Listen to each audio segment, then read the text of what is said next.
Так, вышла я с китайского кафе. Не могла долго встать, потому что было тяжело встать. Получается, после лапши, там, супа, там еще пельмешек 15 штук, вкусных пельмешек 15, а не 12. Это очень большая разница. Десерта, базы, компотов.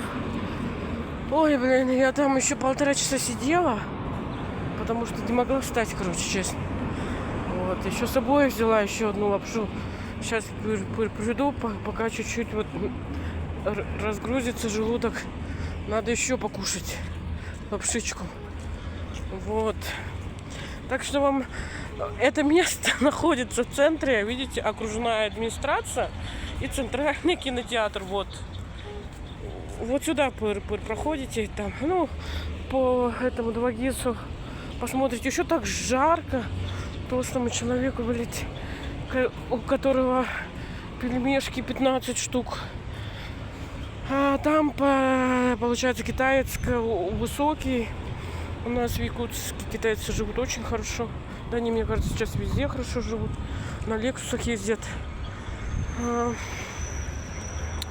Очень вежливый, приятный хозяин. Молодцы, очень чисто, вкусно.